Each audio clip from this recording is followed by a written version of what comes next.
하나님의 말씀은 창세기 9장 20절로 27절입니다. 노아가 농사를 시작하여 포도원을 세웠더니 그 포도주를 마시고 취하여 그의 장막 안에서 벌거벗은지라. 가나안의 아버지 함이 그의 아버지 나체를 보고 밖으로 나가서 그의 두 형제에게 알림해 셈이 그 옷을 취하고 아벳과 함께 자기들의 어깨에 메고 뒷걸음쳐 들어가서 그들의 아버지의 나체를 덮었으며 그들이 얼굴을 돌이키고 그들의 아버지의 나체를 보지 아니하였더라. 노아가 술이 깨어 그의 막내 아들이 자기에게 행한 일을 알고 이에 이르되 가나안은 저주를 받아 그의 형들의 종들의 종이 되기를 원하노라 하고 또 이르되 셈의 하나님 여호와를 찬송하리로다. 가나안은 셈의 종이 되고 하나님은 야벳을 창대하게 하시되 그는 셈의 장막들에 거하실 것이고 가나안은 그의 종이 될 것이라 하였더라.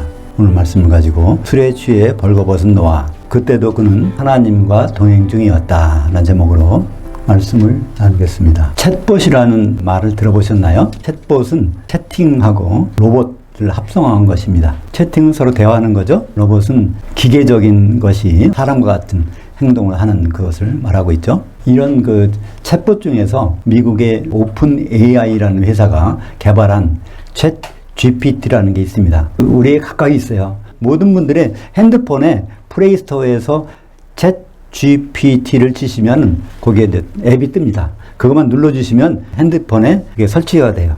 그러면 뭘 알고 싶다. 그럼 거기만 치면 다 나옵니다. 지금 사당동의 날씨가 얼마지? 물어보면 사당동은 25도고 구름이 끼고 소나기가 내릴 수 있습니다. 뭐 이렇게 해준단 말이에요. 세상의 모든 데이터를, 지식을 거기다 넣어놓고 그 속에서 자기들이 계속 훈련해가면서 그것을 만들어내는 과정이 그 중에 하나가 이제 챗 GPT라는 프로그램인데요. 제가 오늘 내용을 한번 거기다 물어봤어요. 노아가 포도주를 먹고 취해서 벌거벗었는데 이게 무슨 뜻인지 해서 물어봤더니 거기서 답변이 나오는 게 1번, 2번, 3번, 4번으로 거기 나오더라고요. 첫 번째는 노아도 인간이니까 실수할 수 있다. 또 하나는 과음은 음주를 그러니까 과하게 하는 것은 부끄러운 상황을 초래할 수 있다. 또 세 번째는 가족 간에는 존중과 사랑이 필요하다. 이렇게 덮어주고 하는 것이 필요하다는 거죠. 그 다음에 네 번째는 벌거벗음은 큰 수치가 된다. 이런 내용으로 설명이 되어 있습니다. 그 설명은 누가 했을까요? 그들이 전 세계 목사님들의 설교를 취합해서 그걸 엑기스로 봐서 그걸 정리해 놓은 것이 챗 GPT에 나오는 그런 해석이죠. 그래서 거기서는 이 노아의 음주 사건은 노아의 인간적인 면모를 나타내주고 음주의 위험성과 가족 간의 관계를 돌아보게 한다는 해석이라고 이렇게 말씀을 설명하고 있어요. 그렇다면 이것이 오늘날 목사님들이 설교하는 내용이라고 볼 수가 있죠. 오늘 본문의 말씀을 가지고 설교를 그렇게 하신다는 겁니다. 그러나 노아는 성경에 보면 그런 사람이 아닙니다. 창세기 6장 9절을 보면 이것들이 노아의 내력이라. 노아가 어떻게 해서 지금까지 왔는 사람인가 하면 노아는 의롭고 흠없는 자가 되었고 당대에 하나님과 스스로 동행하였으며. 이 기록은 누가 기록했을까요? 노아가 죽은 후에 한참 후에 모세가 기록한 것입니다. 모세는 어떻게 알았죠? 하나님이 계시해 주셔서 모세에게 기록하게 한 것입니다. 그러니까 이것은 노아가 죽은 다음에 기록이니까 노아는 어느 순간부터는 의롭게 되었고 흠이 없고 항상 하나님과 스스로 동행하였다는 것을 나타내고 있죠. 죽을 때까지. 특히 동행하였으며 이거는요 완료형으로 되어 있습니다. 성경에 하나님과 동행했던 사람은 딱 두 사람 나옵니다. 하나는 누구죠? 에녹이죠. 두 번째는 바로 노아입니다. 근데 에녹은요 동행했다는 것이 굉장히 과거형으로 쓰여 있어요. 근데 이 노아의 경우는 완료형입니다. 그러니까 일평생 그는 하나님과 스스로 동행하는 삶을 살았다는 것을 말씀해주고 있죠. 언제부터 그랬을까요? 창세기 6장에 보면 노아는 하나님의 두 눈에서 은총을 발견하였더라. 세상 사람들은 땅만 보고 사는데 그때 하늘을 본 사람이 있어요. 노아는 하늘을 보고 하나님의 은총을 발견한다고. 그 다음부터는 그 사람이 어떤 사람이 되었다고요? 의롭고 흠없는 자가 되었다는 얘기는 변화를 얘기합니다. 원래는 안 그랬었는데 그 순간부터 이런 사람이 되었다는 것입니다. 그리고 스스로 하나님과 동행하는 자가 되었다고 말씀하고 있습니다. 그래서 노아는 950세에 죽었습니다.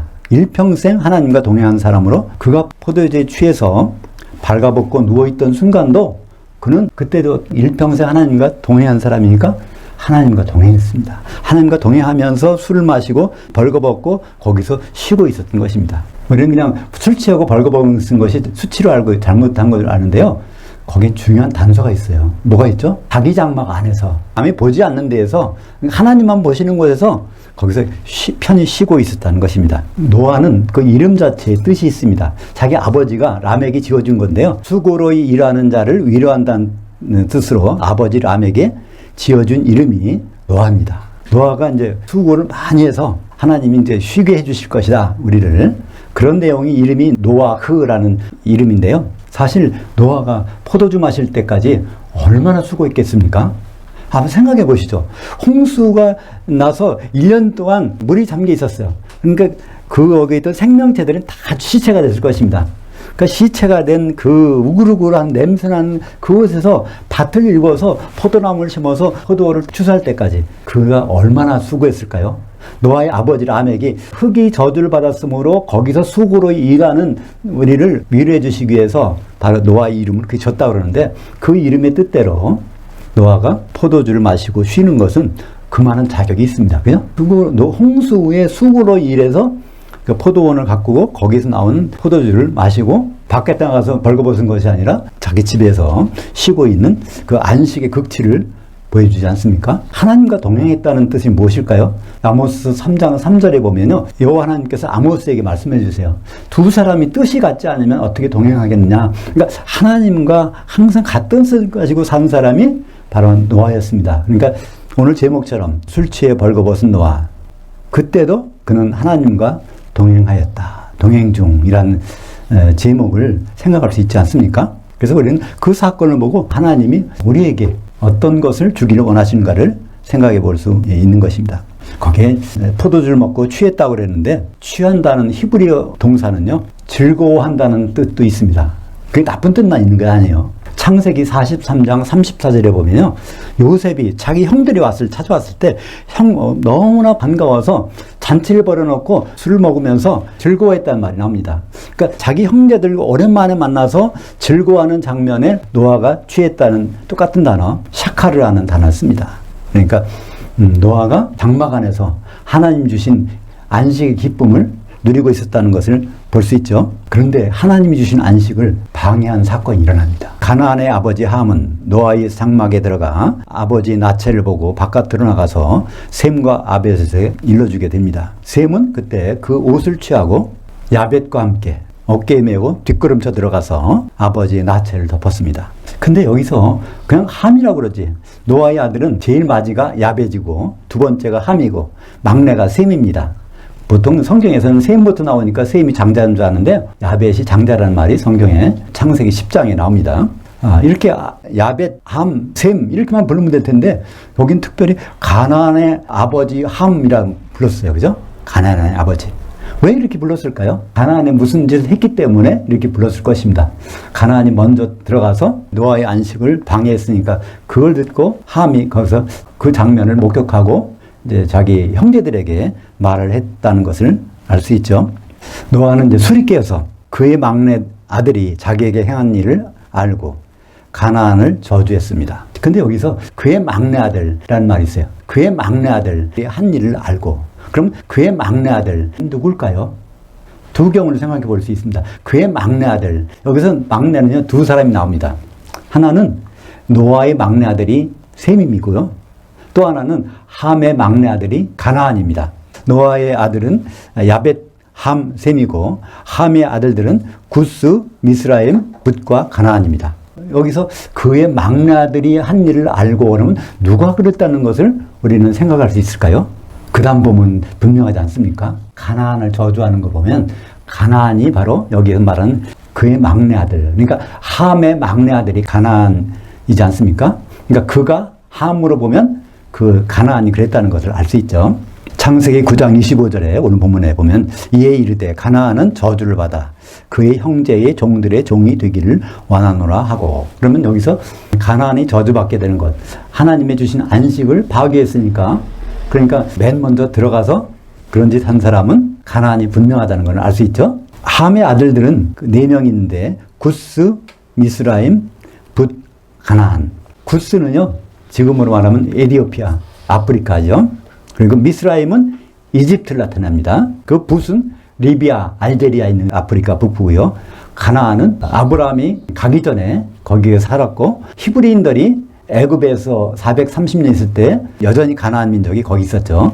그곳에서 땅을 일궈준 사람, 히브리인들을 위해서 땅을 일구고 있던 사람들이 그 가나안족이라는 것을 알 수 있습니다. 그죠? 거기 가서 종로로 탄 거죠. 그런데 오늘 말씀 중에서 큰 오역이 있습니다. 창세기 9장 27절을 개역 성경이나 다른 번역 성경을 봐도 그래요. 어떻게 됐을까요? 하나님이 야벳을 창대케 하사 셈의 장막에 거하게 하시고 가나안은 그의 종이 되게 하시기를 원하노라. 이렇게 번역해 놨어요. 이렇게 번역해 놓으니까 이것만 읽어보면 이렇게 들려요. 하나님이 야벳을 창대케 하사, 야벳을 창성하게 하는데 어디서 거해요? 셈의 장막에 가서 거한다는 거예요. 그리고 가나안은 그의 종이, 그러니까 야벳의 종이 되게 하시길 원하노라. 이렇게 문장이 우리말로 번역되지 않습니까? 여기 중심 인물은 누굽니까? 야벳이잖아요. 그죠? 이렇게 번역되어 있어요. 그러니까 이걸 통해서 사람들은 어떤 생각을 갖게 됐습니까? 셈은 아시아를 갔고 함은 아프리카, 그리고 야벳은 유럽으로 갔으니까 유럽 사람들이 어떻게 해요? 셈의 장막이 가니까 아시아를 침공한다는 거예요. 그러니까 그 유럽 사람들이 인도도 침공하고 또 그 베트남도 침공하고 심지어 중국도 침공하고 그러지 않습니까? 이것들이 하나님이 경륜 속에 다 들어가 있다는 거예요. 당당하게. 그렇게 이제 그들이 그것을 당위성을 주장하는 것입니다. 그리고 가나안을 종삼이라고 했으니까 야벳이 가나안을 종삼으니까 가나안을 함의 대표로 보고 아프리카 사람들을 노예로 삼는 것을 그들은 떳떳하게 여깁니다. 그들이 아프리카 가서 그렇게 식민지라고 그들이 노예를 잡아가는 거를요, 그들은 성경을 갖고 다니면서 했단 말이에요. 참 답답하지 않습니까? 성경을 이렇게 엉터리로 번역해 놓으면 이렇게 나쁜 짓을 하게 되는 것입니다. 그렇다면 진짜 하나님이 주신 성경 말씀 창세기 9장 27절은 어떻게 되어 있을까요? 그것이 바로 원전을 지역으로 해서 보면 하나님은 야벳을 창대케 하시지만, 그러니까 유럽으로 가서 거기서 지내게 하시는데 하나님은 셈의 장막에 거하시고, 근데 하나님의 거처는 셈의 장막에 거하신다는 거예요. 야벳의 장막이 아니라 셈의 장막에, 야벳과 함께 있는 것이 아니라 셈과 같이 있겠다는 것입니다. 그리고 가나안은 셈의 종이 되게 하시기를 원하노라. 야벳의 종이 아니라 거기서 셈의 종이 되게 해. 그래서 셈의 후손이 누굽니까? 그게 아브라함 히브리 민족 있잖아요. 그들을 위해서 가나안 땅을 먼저 가서 일궈놓고 덜 일궈졌으면은 나중에 애굽 갔다 올 동안 또 그들이 거기서 젖과 꿀이 흐르는 땅으로 일궈주는 그런 역할을 하게 되는 것을 성경을 통해서 확인할 수 있지 않습니까? 하여튼 야벳은 하나님의 경륜에서 크게 작용하지 않는 것으로 여기에서 나타나고 있는 것이죠. 그러나 이것은 우리와 관계가 없습니다. 지금은 그리스도 안에서는 어디 사람이든지 이방인든 유대인든 관계없잖아요. 그리스도 안에 들어오면 이게 야벳 족속이건 함 족속이건 셈 족속이건 관계없습니다. 근데 구약에서 하나님의 의도는 이렇다는 것입니다. 근데 오늘 24절을 보면 그의 막내 아들을 셈으로도 볼 수 있습니다. 이건 이중적인 건데요. 먼저는 함의 막내 아들이 가서 가나안이 그런 짓을 했다고 볼 수 있고, 또 하나는 어떤 막내 아들이 있냐면 셈이 그랬다는 것도 알 수 있어요. 그건 셈이 한 일은 무엇일까요? 거기 보면 그 셈이 옷을 가지고, 그때는 옷을 취했다는 얘기는 3인칭 단수예요. 그러다가 어깨에 메고 갈 때는 복수예요. 야벳과 같이 어깨에 메고 가는 거예요. 그러니까 외투가 가죽으로 만드는 것이 굉장히 무거웠던 모양이죠. 자기 형과 함께 그걸 메고 와서 뒷걸음쳐서 그걸 덮어줬습니다. 근데 노아가 술이 깨서 그 막내 아들이 한 일을 알았어요. 첫째는 함의 막내인 그 가나안이 그런 일을 했다는 것도 알았고, 두 번째는 자기에게 덮여지는 옷이 이게 셈의 옷이네? 그러면 셈의 옷이 여기 덮여있구나. 그러니까 그때 옷은요, 가죽 옷입니다. 그러니까 피를 낸 거예요. 짐승의 피를 내서 수치를 가리는 그 일을 바로 셈이 했구나. 그래서 노아는 이렇게 예언합니다. 하나님은 셈의 하나님이 되시기를 원하노라. 그것이 노아의 그 사건을 통해서 우리에게 주시는 말씀이죠. 하나님이 거하실 셈의 장막은 어디에 나올까요? 요한계시록에 나옵니다. 요한계시록에 아시아의 7교회로 드러납니다. 요한계시록 자체는 교회에게 보낸 편지인데 교회 중에서도 아시아의 7교회에 보낸 편지입니다. 그 당시에 가장 중요한 교회는 어디죠? 예루살렘 교회가 아닙니까? 또 두 번째로 중요한 교회는 어디요? 안디옥 교회입니다. 예루살렘 교회는 유대인 중심 교회, 안디옥 교회는 이방인 중심 교회니까 그 편지를 예루살렘에다 보내든지 안디옥에다 보내든지 해야 될 텐데 그 편지를 써갖고 그 7교회 어디? 아시아에 있는 7교회에 보내라고 하지 않습니까? 그 아시아가 바로 셈 족속이 가서 산 곳입니다. 셈은요 아시아로 갔는데 셈은 아들 5을 낳았어요. 근데 넷째 아들이 이름이 룻입니다. 그래서 룻이 딴 4명은 다 아시아로 갔는데 한 명은 어디 갔냐면 터키의 서해안으로 갔어요. 서해안으로 갔어요. 터키의 서부에 가서 거기 정착했어. 그 가운데 다 야베에서 둘러싸여 있는 곳에 거기에 룻이 가서 정착했습니다. 그래서 그 땅을 루디아 땅이라고 합니다. 그러니까 그 루디아 땅은 바로 어떤 땅이죠? 세미 족속이 거하는 땅. 거기에다가 하나님이 장막을 치신다고 했으니까 하나님의 장막은 지금으로 말하면 교회죠. 하나님의 성령이 거하시는 곳. 그래서 루디아가 지금 그 지방이 이제 아시아로 불리게 되는데요. 루디아는 히브리 말이고요. 아시아는 원래 헬라의 말인데 원래는 아카드어입니다. 해 뜨는 곳을 아스라는 말을 했어요. 아스니까 그걸 이제 거기서 나온 말이 아시아입니다. 아시아는 해 뜨는 곳입니다. 그 터키의 서해안은요 그리스의 동쪽에 있는 곳입니다. 그곳이 해 뜨는 곳이에요. 그 지역을 그래서 헬라식으로 발음하면 아시아, 그 히브리식으로 발음하면 루디아입니다. 그래서 두아디라 성의 다주장사 루디아라는 말이 나오죠. 그러니까 두아디라도 그 루디아 지역의 한 성, 7개 교회가 루디아 지역이 있는데 거기에 한 곳이 바로 두아디라 성인 것을 알 수 있죠. 그러니까 요한계시록에 그 7개가 우연히 7개 거기 있는 것이 아니라 노아를 통해서 이렇게 예언하신 그것이 바로 거기에서 완성되는 것을 확인할 수 있는 것입니다. 하나님은 일평생 자기와 스스로 동행했던 노아를 통해서 아시아의 7교회가 하나님의 거처임을 밝히신 것입니다. 교회는 한마디로 어떤 곳이죠? 하나님의 거처입니다. 성령께서 거하시는 곳이에요. 고린도전서 3장 16절에 너희가 교회가 하나님의 그 성전인 것과 하나님의 성령이 너희 가운데 계시는 것을 알지 못하느냐? 하나님의 주소지는요, 교회입니다. 바로 7개 교회가 하나님의 주소지고 거기 성도들이 있는 모습이죠. 바로 요한계시록 22장 16절에 보면 요한계시록이 어떤 책이라는 것을 알 수 있어요. 나 예수는 그 교회들을 위하여 여기 정관사가 있습니다.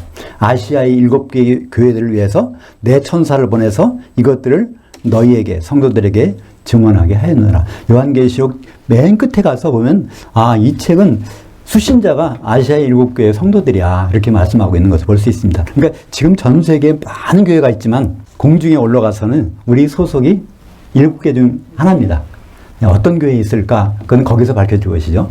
내가 에베소 교회 성도일까? 서머나 교회 성도? 아니면 두아디라, 사대, 빌라델피아, 라오디게아 어디일까? 그것은 거기에서 밝혀질 것입니다. 그것을 확인해 줄 수 있는 것이 있어요. 그죠? 우리가 예수님 만났을 때 어떤 모습으로 예수님 만날까? 요한계시록 1장 10절과 13절을 보면 사도 요한이 몸은 단모섬에 있었는데 영으로 시간 여행해서 공중에 가서 본 장면을 기록하고 있습니다. 내가 영으로 주의 날에 주의 재림의 날에 갔었더니 내 뒤에서 나는 나팔소리 같은 큰 음성을 들으니 나팔절이 나팔소리죠. 마지막 나팔소리 들으니 그 7 촛대들 한가운데 인자 같은 이가 발에 끌리는 옷을 입고 가슴에 금띠를 띠고 여기에 7 촛대들 바로 아시아의 7개 교회 한가운데서 주님이 서 있는 모습을 보여주고 있습니다. 우리는 이런 모습으로 주님을 만나게 됩니다. 그러니까 주님을 만났을 때 어떤 일을 해야 될까요? 7개 교회에 둘러싸여서 예수님이 인자가 계신데 그분 만나서 혼인만찬에 들어가려면 어떻게 해야 될까? 요한계시록 3장 20절에 그 해답이 나옵니다. 요한계시록 3장 20절 볼지어다 내가 문 밖에 서서 두드릴 텐데 이제 앞으로 셋째 하늘에서 공주는 오시고 우리는 이제 공주로 올라가서 교회 가운데 있는데 교회 문 밖에서 7개의 문을 두드리신다는 거예요. 누구든지 내 음성을 알아듣고 문을 열면 내가 그에게로 들어가 그와 더불어 만찬을 먹고 그는 나와 더불어 만찬을 먹으리라. 이게 혼인만찬이라는 단어입니다. 혼인만찬을 먹는 경우는 누가 먹는다고요? 예수님 음성을 알아듣는 사람이. 연세가 들면 귀가 좀 어두워지죠. 근데 예수님 음성을 알아들어야 됩니다. 우리는 이런 음성이 아니라 예수님이 영적으로 말씀하실 때 그 문을 들으실 때 그거를 알아들어야 된다는 것이죠. 누가 예수님 음성을 알아들을 수 있을까요? 여러분 자신이 있습니까? 아주 그냥 값비싼 보청기를 가지고 휴거되시겠습니까? 그런 게 아니라 예수님은 요한복음 10장 27절 내 장성한 양들은 내 음성을 알아들으며 나는 그들을 알며 그들은 나를 따르느니라. 그래서 우리의 숙제, 우리의 해답은 여기 있습니다. 장성한 양으로 주님을 만날 때만이 만찬에 들어갈 수 있고, 행여나 새끼 염소로 그 자리에 가면은 문을 열어드릴 수가 없어요. 왜냐하면 음성을 못 드리니까.